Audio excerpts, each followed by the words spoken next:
The Mandela Effect Theory, a strange phenomenon where large groups of people remember events or details differently than how they actually occurred.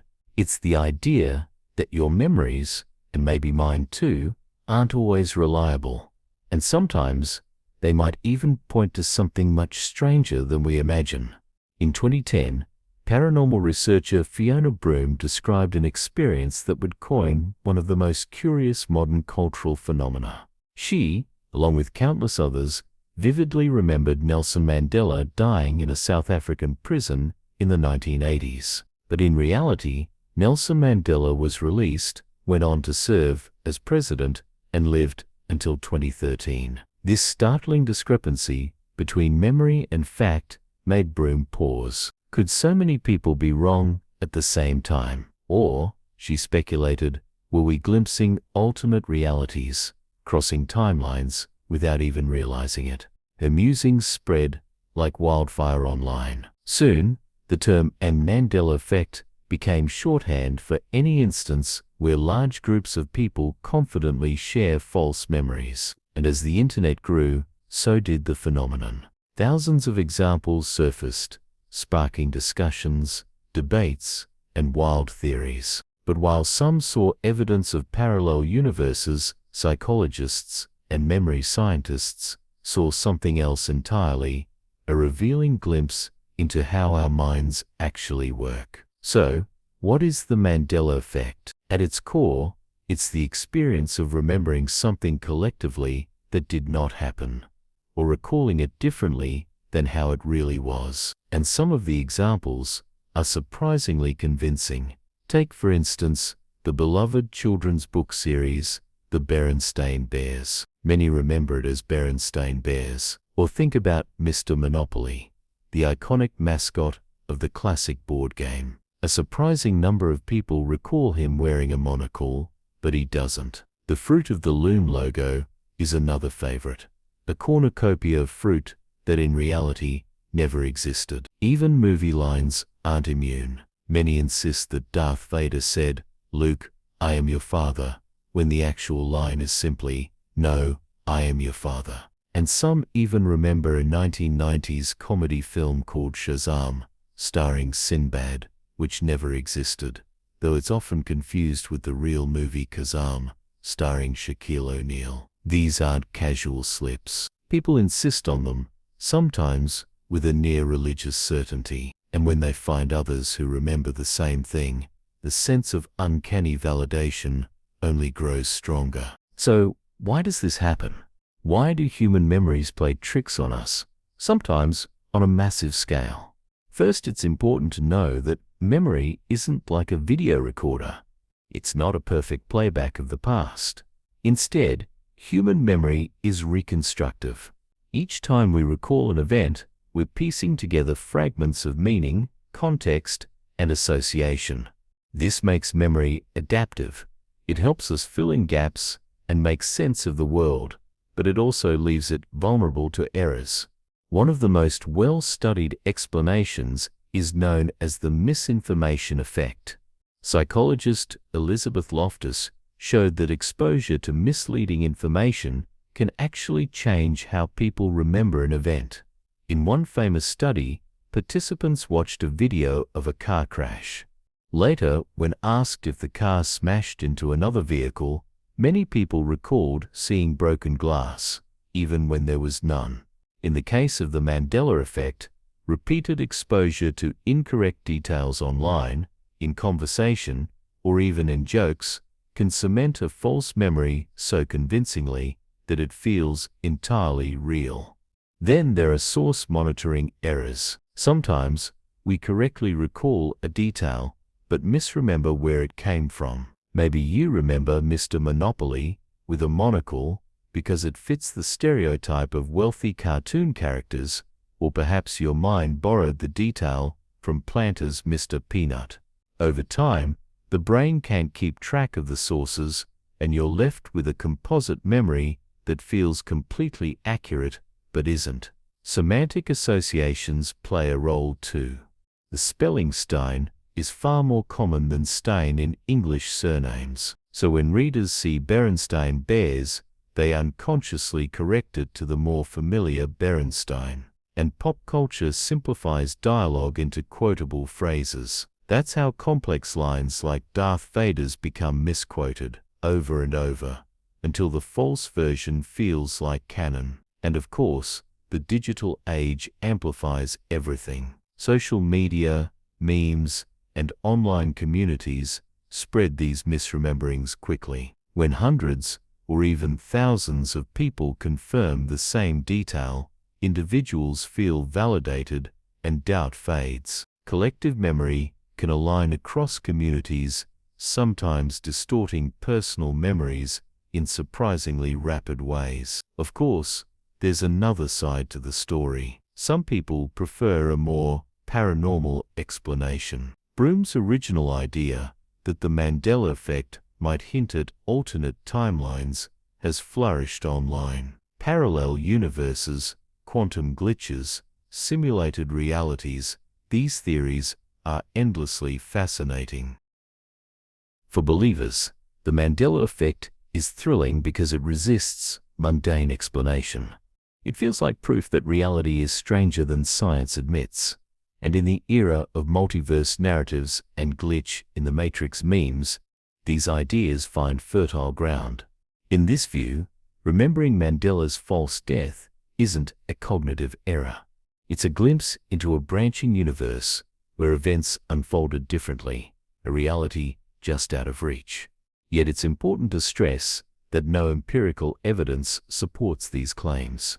Physics theories, like the many worlds interpretation, do not suggest humans are accidentally hopping between timelines. Still, the allure is cultural as much as it is cognitive. It shows how powerfully we crave narratives that make the ordinary feel extraordinary. The Mandela effect is also a mirror, reflecting our collective psychology in the digital age. It reveals a distrust in authority when facts contradict what everyone remembers. Some interpret it as evidence that history is unreliable or even manipulated. It taps into nostalgia and shared identity. Discovering that others also remember Berenstain Bears or Shazam creates a sense of belonging, as if we all lived through the same other timeline. And of course, the viral nature of the internet amplifies these anomalies. A minor misremembering can become a global phenomenon overnight, self-perpetuating as more people discover they share the same error. In this way, the Mandela effect is a 21st century folk phenomenon, a mix of cognitive quirks, mass communication, and cultural myth-making. So, what can we take away from the Mandela effect? It is not evidence of parallel universes. It is evidence of how human minds construct, distort, and share memory. False memories, semantic associations, source monitoring errors, and social reinforcement provide a strong, scientifically supported framework to understand these experiences. Yet, the fascination with alternate timelines speaks to something deeper. It reflects our desire to find wonder in the ordinary, and to believe that our misrememberings might be windows into hidden realities. Ultimately, the Mandela effect demonstrates both the fragility of human memory and the power of collective belief. It challenges us to ask how much of what we know is real, and how much is a story our minds and our communities have agreed to tell. Next time you remember something you know everyone else remembers too, pause for a moment, question it, because the Mandela effect reminds us that memory is not just about the past, it's about the stories we tell ourselves, and the stories we tell each other about the reality we share. The moon landing broadcast delay theory. What really happened the night the world watched?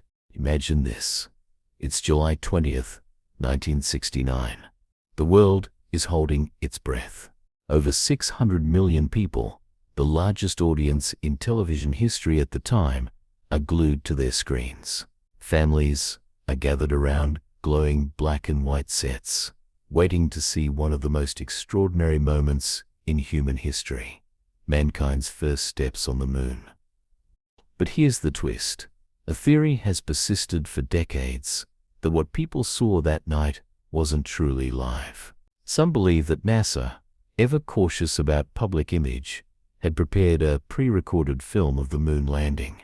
That way, if something went catastrophically wrong, if Neil Armstrong or Buzz Aldrin stumbled or worse, the world would still see a smooth, triumphant broadcast. It's a neat little theory. Equal parts Cold War paranoia and media myth. But when we dig into the history, into the technical nuts and bolts of that broadcast, the story starts to unravel. And what we find is actually far more fascinating than a conspiracy. What the world really saw. Here's the first key point. There was no live television of the actual landing itself. When the lunar module, Eagle, descended toward the surface, what came through wasn't video at all.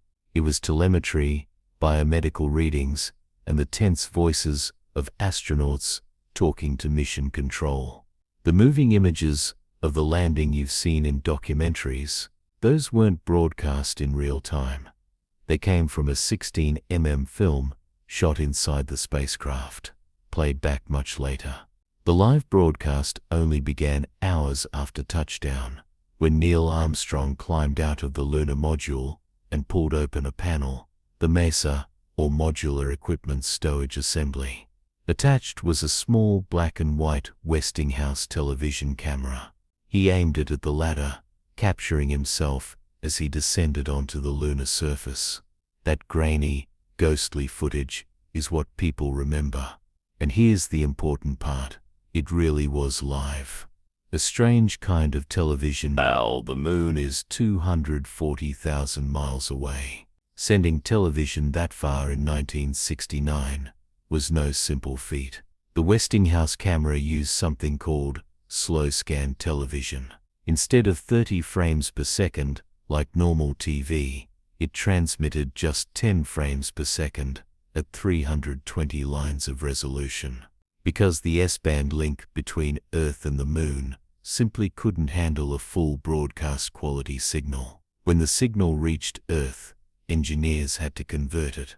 They literally pointed a conventional broadcast TV camera at a monitor displaying the slow scan signal.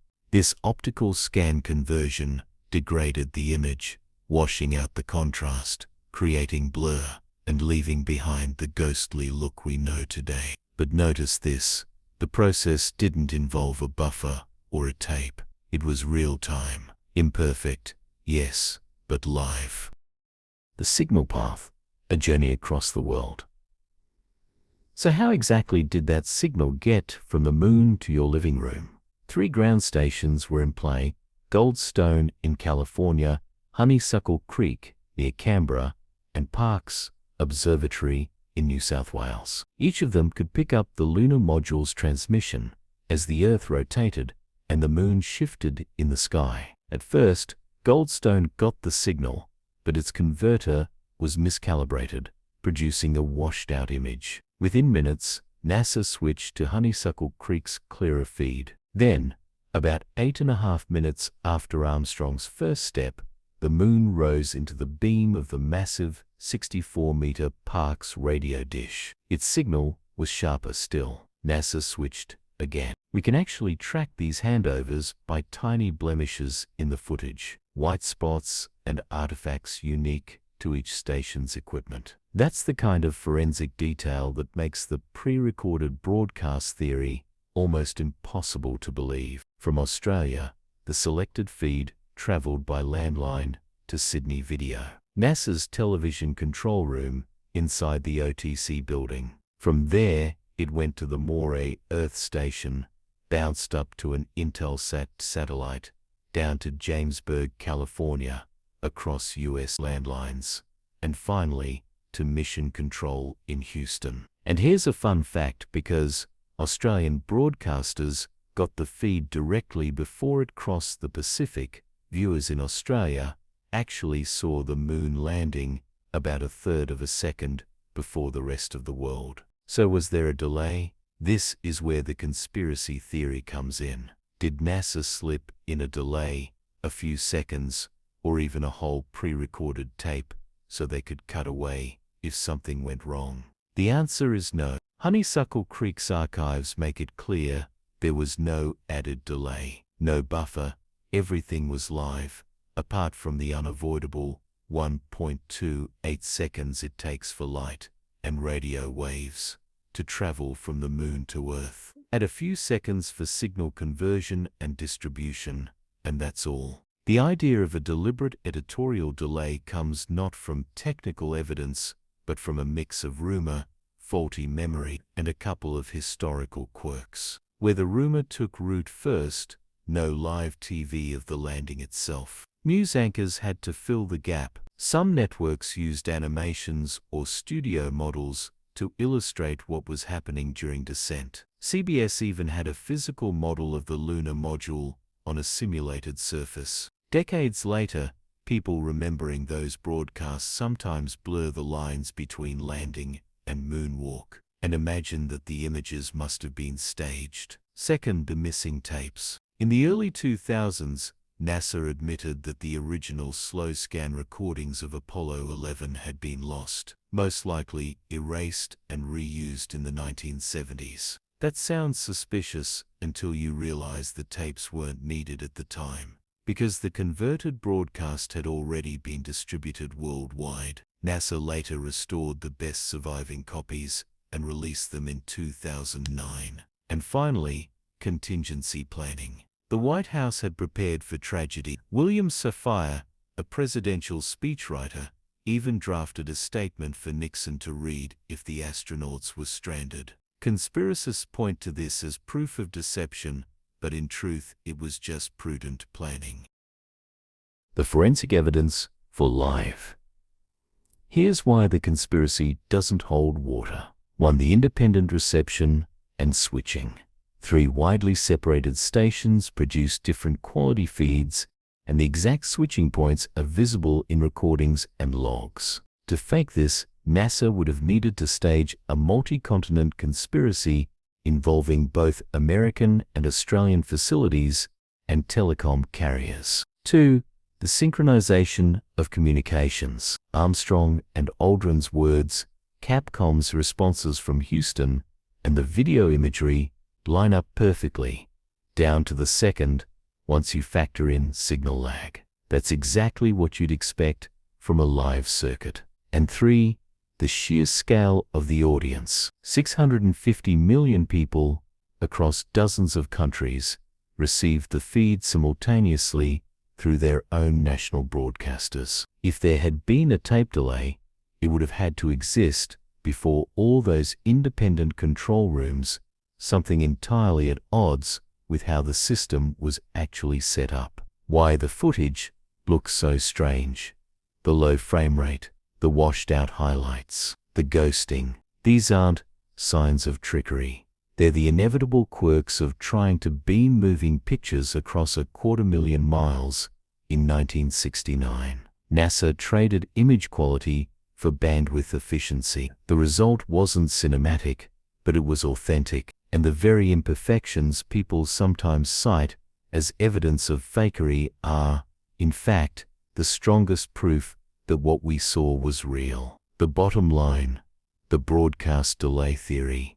Imagine something simple, a pre-cut reel, ready to play if disaster struck. But the reality of Apollo 11 was more complex and more astonishing. A tiny camera on the moon, 3 ground stations spanning continents, real-time handovers, satellite relays, landlines, scan converters, an entire global patchwork working together to beam history into living rooms in every corner of the Earth. Was it perfect? No. The picture was grainy. The signal dropped. The sound was crackly. But was it live? Yes. And the evidence, technical, historical, and forensic, all points to one conclusion. Humanity really did watch, in real time, as Neil Armstrong set foot on the moon. And if anything, That's even more impressive than the conspiracy, because Apollo 11's broadcast wasn't a polished stage show. It was an improvised miracle of engineering, a case study in how you take the most ambitious adventure in human history and, against all odds, share it with the entire world. The phantom time hypothesis theory. Imagine, for a moment, that everything you know about history, the centuries, the great rulers, the timeline of civilization itself, isn't quite what it seems. What if I told you that almost 300 years of the Middle Ages never actually happened, that we aren't really living in the 21st century, but closer to the 18th? This is the startling claim behind the phantom time hypothesis, one of the strangest and most controversial theories ever suggested about our past. It sounds like science fiction, but a German historian named Herbert Illig proposed it in the 1990s, arguing that the years between AD 614 and 911 were fabricated. If true, it would mean the so-called Dark Ages were an elaborate illusion, and that we've been living in a calendar padded with phantom centuries. Illig's reasoning rested on several bold observations. First, he pointed to the scarcity of reliable archaeological evidence from the 7th through 9th centuries, suggesting the era was unnaturally quiet compared to the bursts of cultural and architectural progress before and after. To him, this silence wasn't a lull but a void, proof the years never existed. He also focused on calendar mathematics. When Pope Gregory XIII reformed the Julian calendar in 1582, 10 days were removed to correct its drift. Illig argued the correction should have been 13 days if the calendar had truly been in use for 16 centuries, meaning around 300 extra years were lurking somewhere in the count. Even more dramatically, Illig claimed that Charlemagne, one of Europe's greatest emperors, may have been fictional or heavily exaggerated, his legacy written after the fact, to populate this phantom era with a mythical hero. If that weren't enough, Illig suggested there was motive behind this colossal deception. He speculated that Holy Roman Emperor Otto III, with the support of Pope Sylvester II, and perhaps even the Byzantine Emperor Constantine VII, engineered the hoax to align Otto's reign with the symbolic year 1000. In medieval Europe, round numbers carried almost mystical weight, and claiming to rule at the dawn of a new millennium would have been a powerful tool for legitimacy. According to Illig, these leaders simply stretched the calendar, adding centuries and constructing histories to make the world believe they lived in a grander, older timeline than reality. The result was a Middle Ages that, in Illig's view, never took place. But as compelling as the theory sounds, historians and scientists have repeatedly shown that the phantom time hypothesis does not stand up to scrutiny. One of the strongest rebuttals comes from dendrochronology, the study of tree rings. Each year, trees form a distinct growth ring, and by overlapping samples from living trees with those from ancient timbers, researchers have built a continuous record stretching back thousands of years. If the 7th to 9th centuries had been invented, this natural calendar would reveal a glaring gap. Instead, the rings align seamlessly, matching the conventional timeline without any missing centuries.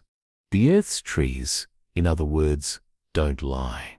Astronomy provides another devastating counterargument. Ancient and medieval chronicles describe eclipses, comets, and planetary alignments with remarkable precision. Modern astronomers can calculate exactly when these events occurred, and the recorded dates line up with our current calendar. If hundreds of phantom years had been inserted, these astronomical markers would be shifted out of place. But they're not. They sit exactly where they should, confirming the timeline is consistent.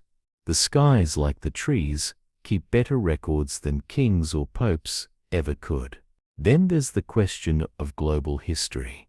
Civilizations across the world, from Europe to the Middle East to China, all have detailed records that overlap with the supposedly fabricated centuries. The Islamic Golden Age flourished during this time, producing groundbreaking scientific and cultural achievements, from algebra to medical texts.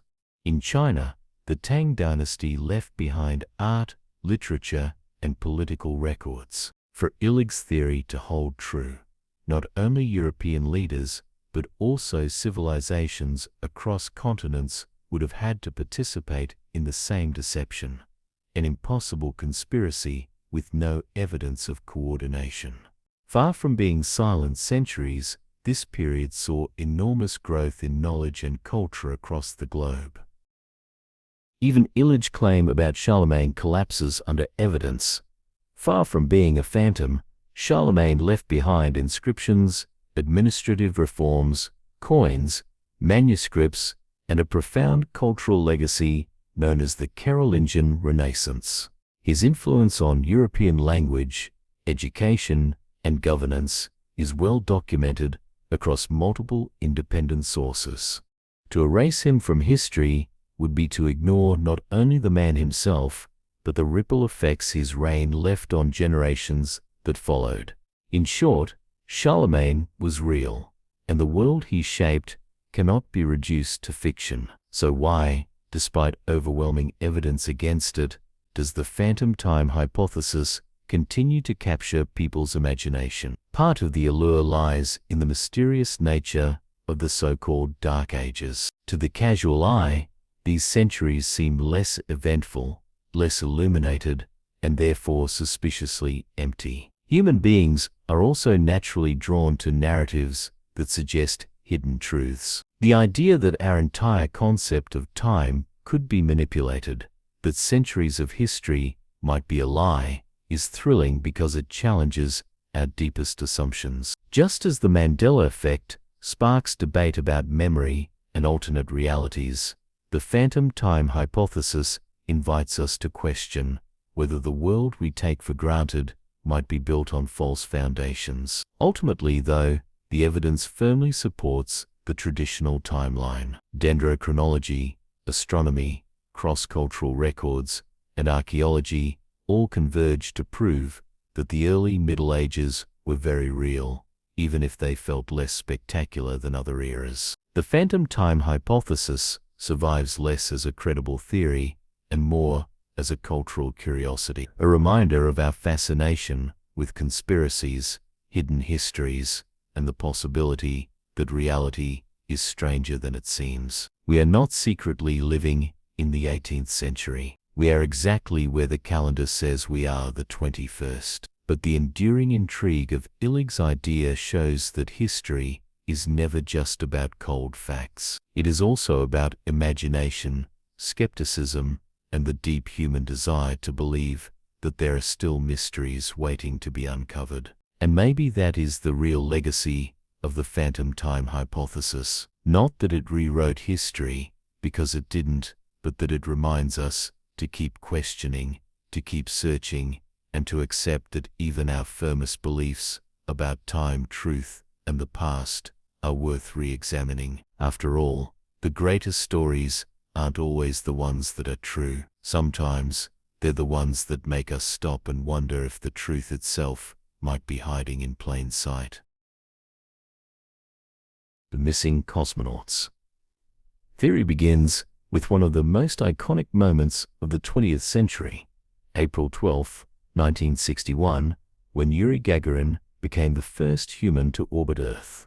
His mission aboard Vostok 1 was hailed as a triumph not just for the Soviet Union, but for humanity itself. Yet almost immediately after the world celebrated this achievement, rumors began to circulate that Gagarin might not have been the first. According to the missing cosmonauts theory, sometimes called the lost cosmonauts, other human spaceflights were attempted earlier, but ended in failure and were covered up by the Soviet government. If true, this would mean that nameless pioneers reached space before Gagarin, but perished in secret, their stories erased to protect Soviet prestige. The origins of this theory are rooted in the secrecy of the Cold War. At the time, the Soviet Union revealed very little about its space program, sharing only carefully curated successes. Failures were often hidden from the public, creating an environment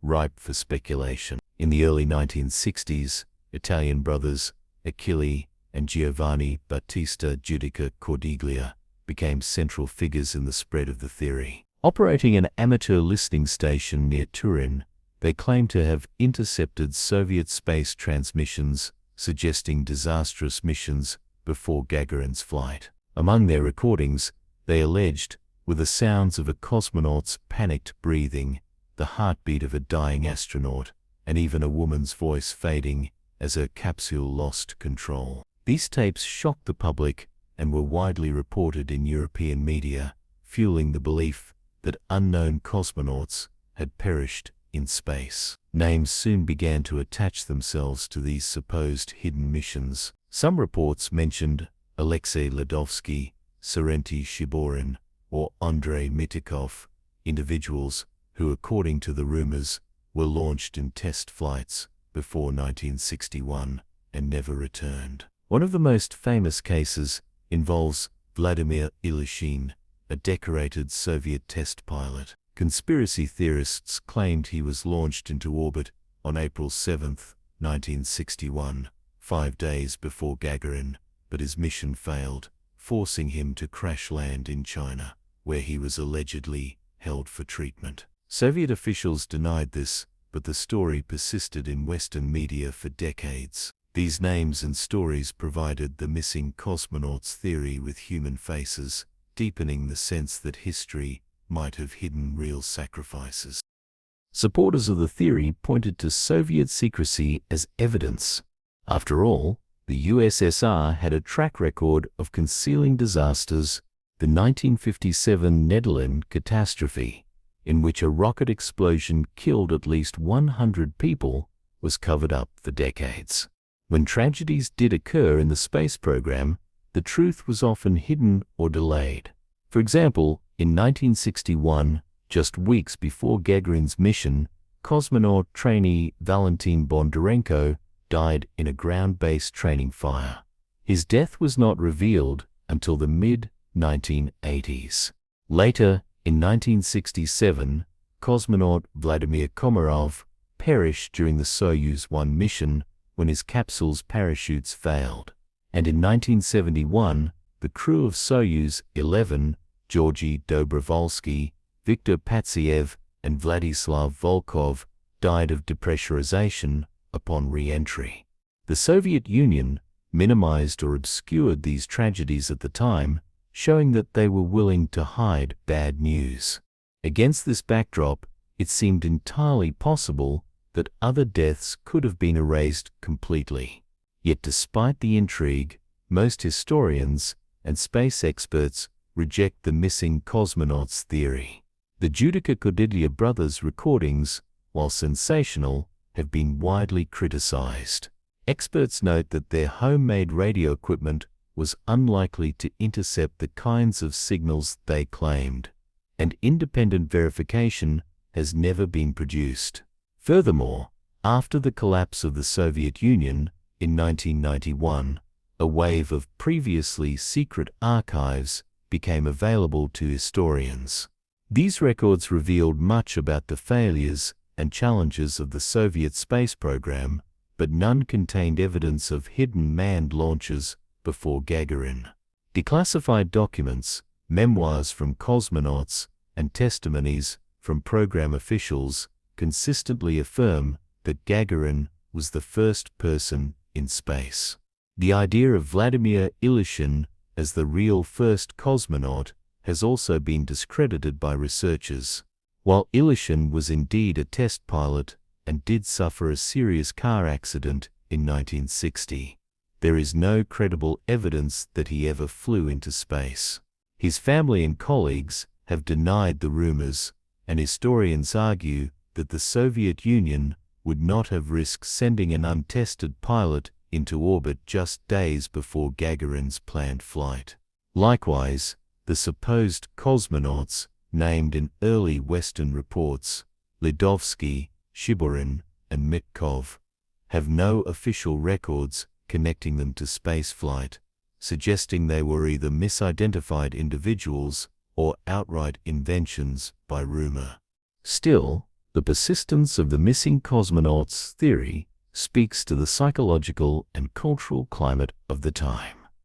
The Cold War fostered deep mistrust between the East and the West, and secrecy only made conspiracies more appealing. Western audiences were primed to believe that the Soviet Union would lie to protect its image, and the notion of nameless explorers sacrificed in silence added a haunting dimension to the space race. The story also resonates with humanity's fascination with lost pioneers, figures like Amelia Earhart or doomed polar explorers, who embody both the courage and the danger of pushing into the unknown. The missing cosmonauts fit into this tradition of mythic figures who might have gone first but were forgotten. It is also important to remember that real risks and real sacrifices defined the early years of space exploration. Dozens of animals, including dogs like Laika, were launched into space before humans, many dying in the process. Cosmonauts, trained under extreme conditions, aware that each mission carried serious danger. While there is no credible proof of secret human deaths before Gagarin, the deaths that did occur, Bondarenko, Komarov, and the Soyuz 11 crew, are enough to remind us of the peril that accompanied humanity's first steps into space. These tragedies were not hidden forever, and today they are recognized as part of the cost of exploration. In the end, the missing cosmonauts theory is less a hidden truth than a reflection of Cold War mistrust, secrecy, and the human tendency to fill gaps in knowledge with compelling stories. Yuri Gagarin remains the first confirmed human in space, and the evidence supports that firmly. Yet the legend of the missing cosmonauts endures, passed along in documentaries, books, and internet forums. It survives because it captures the imagination, offering a blend of mystery, danger, and sacrifice. Whether or not there were truly forgotten cosmonauts, the story ensures that humanity's journey to the stars will always carry a touch of myth, reminding us of both the risks we take and the secrets we keep. The Taos hum theory. This is one of the most curious and unsettling acoustic mysteries in the United States. First widely reported in the early 1990s, the phenomenon occurs in and around Taos, New Mexico, where a portion of the population claims to hear a constant, low-frequency humming sound with no clear source. To some, it is faint background noise, like the idle rumble of a distant engine. To others, it is intrusive, even unbearable, interfering with sleep, concentration, and quality of life. Despite scientific studies and government investigations, no definitive explanation has ever been found. The enigma has since sparked countless theories, ranging from natural geology to secret military experiments, making the Taos hum one of the modern world's most enduring, unexplained sounds. Reports of mysterious hums are not unique to Taos. Similar phenomena have been documented around the world in places like Bristol in England, Windsor in Ontario, and Kokomo in Indiana. But the Taos hum is among the most famous because of its persistence and the attention it received from researchers. In Taos, only a small percentage of residents, roughly 2% to 5% by some estimates, report hearing it, but those who do describe it as life-altering. The hum is usually compared to the low drone of a diesel engine idling nearby, or the resonance of distant heavy machinery, even when no machines are present. Strikingly, recordings with standard audio equipment have rarely captured the sound, raising the question of whether it is an actual acoustic phenomenon or a perception rooted in human biology. In 1993, growing complaints about the Taos hum prompted an official inquiry. The United States Congress asked scientists from national laboratories and universities, including Los Alamos National Laboratory and the University of New Mexico, to investigate. Researchers conducted surveys, acoustic measurements, and hearing tests on self-identified hearers. They analyzed local power lines, geological activity, and even atmospheric conditions to determine if there might be an external source. The conclusion of this investigation was frustratingly inconclusive. While sensitive instruments did detect some low-frequency signals in the environment, nothing matched the persistent drone described by hearers. The researchers suggested that the Taos hum was likely a combination of environmental noise, individual hearing sensitivities, and psychological perception, rather than a single, identifiable, external cause. One of the most discussed explanations involves low-frequency sound waves, often called infrasound. These are sound waves below the threshold of normal human hearing, usually under 20 Hz. While people cannot usually hear infrasound, they can sometimes feel it as pressure or vibration. Industrial sources such as factories, power lines, ventilation systems, and heavy machinery can generate low-frequency noise that travels great distances. Natural processes such as ocean waves, wind patterns, or seismic activity can also produce it. Proponents of the infrasound theory argue that some individuals may be unusually sensitive to these frequencies, perceiving them as a hum. However, critics counter that no single, constant source of infrasound in Taos has ever been identified, leaving the theory incomplete. Another avenue of research has focused on the human ear and brain. Some scientists suggest that the Taos hum may be linked to a condition known as tinnitus, which is the perception of sound without an external source. Tinnitus often manifests as ringing, buzzing, or humming, and affects millions of people worldwide. What makes the Taos case different is that multiple individuals in the same community report hearing a similar sound at the same time. Still, it is possible that the hum is a form of low-frequency tinnitus amplified by suggestion, where individuals become more aware of bodily sounds or subtle environmental cues once they hear about the phenomenon. In this view, the Taos hum is less about an external noise and more about human perception shaped by attention and expectation. Yet for many, ordinary explanations are unsatisfying, and the Taos hum has inspired a range of more speculative theories. Some residents and researchers have speculated that secret government or military projects could be the source. New Mexico is home to numerous military facilities and testing ranges, and the nearby presence of Los Alamos National Laboratory has fueled suspicions that classified experiments could be generating the hum. Others point to the possibility of communication technologies such as very low-frequency VLF radio waves used by the military to communicate with submarines, which can penetrate deep into the earth and the ocean. These signals are normally outside the range of human hearing, but conspiracy theorists argue that they might be perceived by certain sensitive individuals. However, no evidence has ever confirmed such links. Geological explanations have also been considered.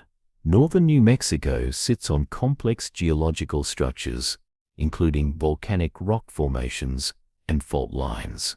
Some researchers have wondered whether microseismic activity, tiny, constant vibrations of the earth, could create low-frequency sounds that are perceived as a hum. Similarly, wind moving across mountains or resonating in canyons could, in theory, create sustained acoustic effects. Still, despite careful monitoring, no consistent geophysical source has been identified that correlates with the reports of the hum. These natural theories remain intriguing but unproven. The Taos hum also highlights the role of psychology and social dynamics in unexplained phenomena. Once reports of the hum began to spread, more and more residents claimed to hear it, raising the possibility of a kind of auditory contagion. Psychologists suggest that expectation and suggestion can shape perception, a process known as the nocebo effect. If people are told to listen for a faint hum, they may interpret ordinary background noise, bodily sounds, or even silence as evidence of the phenomenon. This could explain why the hum is so real and distressing to some, while others in the same household hear nothing at all. Still, for those who suffer from it, the hum is far from imaginary. Its effects on sleep and mental health are genuine, regardless of its cause.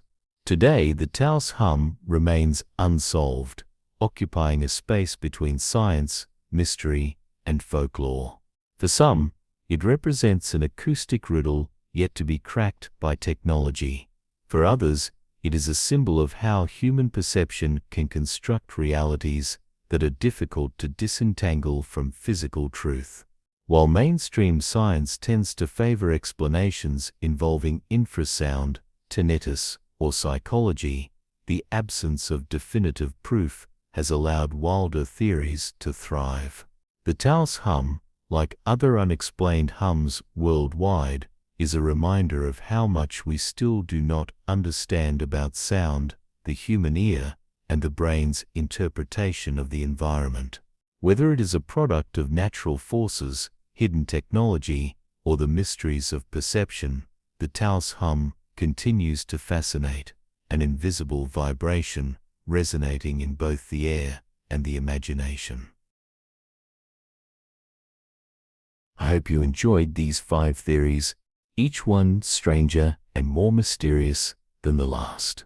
As you settle in for the night, maybe you'll let your mind wander a little, imagining missing cosmonauts, phantom centuries, or whispers from other timelines. If you've made it all the way to the end, drop a comment on your favorite theory, and don't forget to subscribe for more Pillow Talk theories that keep your imagination awake while your body drifts off to sleep.